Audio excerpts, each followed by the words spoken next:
Hello दोस्तों, आप सभी का स्वागत है आपके अपने चैनल अस्मिता पॉसिबल पे। और आज हमारे घर है पूजा।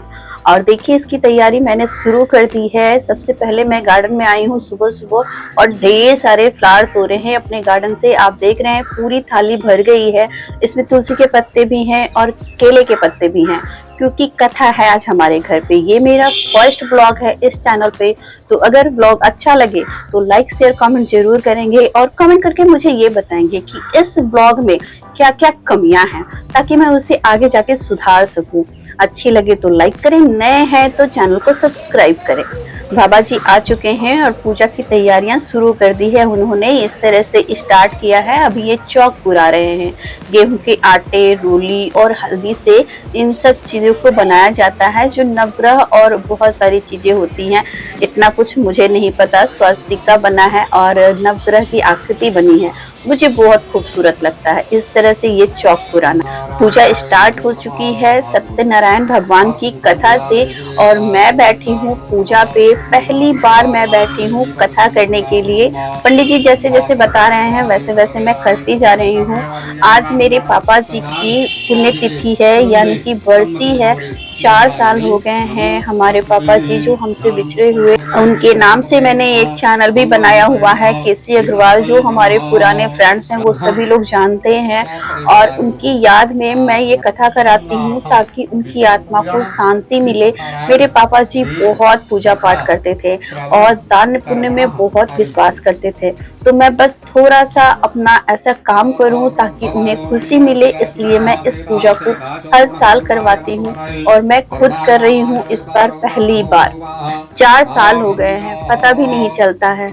जिस इंसान के बगैर एक दिन इंसान नहीं रह सकता था, अब 4 साल हो गए हैं। जब मैं सोचने लगती हूँ तो मन भारी होने लगता है, इसलिए उस विषय पे मैं ज्यादा बात नहीं करूंगी, नहीं तो फिर मैं इस ब्लॉग में बोल नहीं पाऊंगी। चलिए पूजा करते हैं और देखते हैं क्या कुछ करवा रहे हैं बाबा जी। पहले पहले जब गए थे पापा तो मुझे कुछ भी पूजा पाठ ये वो करने का बिल्कुल दिल नहीं करता था, और अभी भी मैं पूजा पाठ नहीं करती हूँ।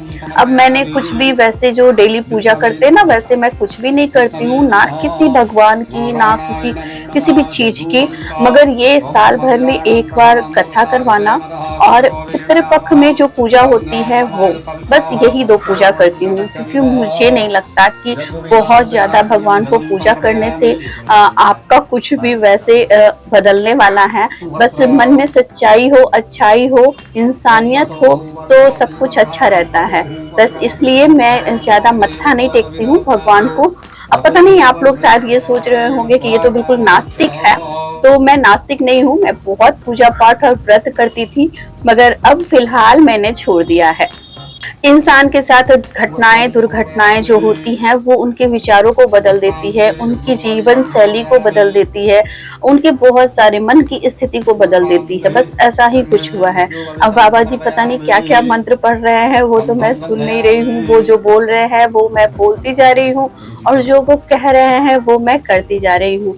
अच्छा लगता है पूजा पाठ करना, बहुत अच्छा लगता है, लेकिन पता नहीं क्यों मन में ना अब वो श्रद्धा नहीं आती है कि हाँ मैं उस तरह से श्रद्धा के अनुसार पूजा करूं। मेरा कर्म है पूजा करना, इसलिए मैं पूजा कर लेती हूँ, लेकिन इस विश्वास से नहीं करती हूँ कि इस पूजा से सच में बिल्कुल हमारा जो नसीब है ना चमकने लगेगा।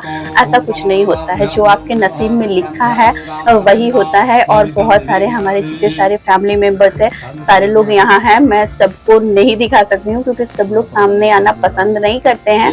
तो बस, और अगर मेरा ये ब्लॉग अच्छा लगे ना तो प्लीज इसमें कमेंट जरूर करेंगे कि मेरे ब्लॉग कैसी लगी। क्योंकि मैं फर्स्ट टाइम इस तरह से सामने कैमरे के सामने आकर के ब्लॉग बना रही हूँ और इस अस्मिता पॉसिबल वाले चैनल पे इसको मैं आप लोगों के सामने पेश कर रही हूँ। मैंने अभी तक कैमरे के सामने इस तरह से आ करके कोई वीडियो नहीं डाली है, ये मेरी पहली वीडियो है। और साथ साथ में बाबा जी अपनी कथा करते जा रहे हैं, मैं चुपचाप सुन रही हूँ क्योंकि सुबह से पूजा की तैयारी करते करते ना थक गई थी। जब यहाँ पे बैठी तो ऐसे लगा कि चलो कम से कम शांति तो है, ओम शांति तो करूंगी मैं ना। मुझे ओम शांति बहुत अच्छा लगता है। तो बस मैं ओम शांति ही कर रही थी बैठ करके और बाबा जी कर रहे थे कथा। सारे लोग कथा सुन रहे थे। बस एक अध्याय 2 अध्याय ऐसे करके अध्याय खत्म हो रही थी। जथा शक्ति तथा भक्ति बस ऐसे ही कहा जाता है। तो जितनी श्रद्धा है, जितनी शक्ति थी मेरी, उतनी मैंने सब कुछ इकट्ठा किया और मैंने किया है पूजा। बस ऊपर वाला जो भी है परमपिता परमेश्वर, उनसे यही विनती करूंगी कि मेरे पापा या जो भी हमारे साथ हमारे परिवार दोस्त जो भी जहाँ भी हैं सब सुखी रहें, स्वस्थ रहें, अच्छे रहें, मस्त रहें। बस यही कामना करती हूँ। इस अगर पूजा का कुछ फल प्राप्ति होता है, लोग बोलते हैं मनोकामनाएं जो हैं उसके बारे में आप बोलो, तो मैं बस यही बोलती हूँ कि सभी लोग स्वस्थ रहें, खुश रहें, जहाँ है वही मस्त रहें। शंख की आवाज मुझे बहुत अच्छी लगती है और जब बाबा जी शंख बजाते हैं तो बहुत अच्छा लगता है। यहाँ मेरे अभी पापा जी का जो है ना फोटो दिखाया, यही मेरे पापा जी हैं। और अब स्टार्ट हो गई है हवन की तैयारी। तो हवन भी करवाना घर में ना बहुत जरूरी होता है। इस अग्नि से जो हमारा आसपास का वातावरण है वो बहुत शुद्ध होता है, इसलिए अग्नि को प्रज्वलित किया गया है। नवग्रह की लकड़ियां डाल रही हूँ जिससे कि अग्नि और अच्छे से प्रज्वलित हो और हवन जो है वो अच्छे से हो पाए। फिर बाबा जी ने मंत्र पढ़ना स्टार्ट कर दिया और बस स्वाहा करती जा रही हूँ मैं। देखिए इस तरह से स्वाहा होता जा रहा है। हवन बहुत अच्छे से हुआ और हवन की जो ये अग्नि है ना बहुत अच्छे से प्रज्वलित हुई। बहुत अच्छी फीलिंग होती है जब इसकी जो स्मेल होती है ना वो फैलती है तो बहुत अच्छा लगता है।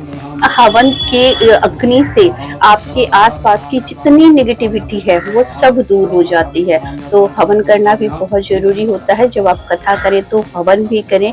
उसके बाद बाबा जी का जो भी दान पुण्य है वो करना होगा और फिर भोजन और बाबा जी का प्रस्थान। ये देखिए लास्ट में इसमें नारियल डाला जा रहा है जो हवन की अंतिम प्रक्रिया होती है। हवन भी अब लगभग खत्म होने पे है और अब इसके बाद होगी आरती। तो चलिए अब आरती स्टार्ट करते हैं। तो देखिए अब आरती स्टार्ट हो गई है। बाबा जी आरती पढ़ रहे हैं। बारी बारी से सारे लोगों को आरती करनी है तो मैंने तो आरती कर ली और अब जितने सारे हमारे घर में फैमिली मेंबर्स हैं वो सब आकर के भगवान को अंतिम मतलब विदाई है आरती दे रहे हैं, धूप दिखा रहे हैं। सभी लोगों की मनोकामनाएं पूरी हो, सभी लोग स्वस्थ रहें, सभी लोग खुश रहें, धन्य धान्य से संपन्न रहें। बस ऐसी ही मनोकामना है और आप लोगों का सभी का आशीर्वाद बना रहे। जितने सारे लोग अभी हमारा ये वीडियो देख रहे हैं उन सब के लिए भी ढेर सारी शुभकामनाएं, प्रार्थनाएं कि परमात्मा सभी को खुश रखे। अग्नि बहुत अच्छी लग रही है प्रज्वलित होते हुए और अब पूजा संपन्न होने वाली है। तो इसके आगे की वीडियो मैं नहीं बना पाई और मेरा गुड्डा भी अब आरती कर रहा है। व्लॉग अच्छी लगे तो लाइक शेयर कमेंट जरूर करें। चैनल पे नए हैं तो सब्सक्राइब करके बेल आइकन को प्रेस करें। मैं फिर मिलती हूँ किसी नए वीडियो में किसी नए टॉपिक के साथ। Thank you.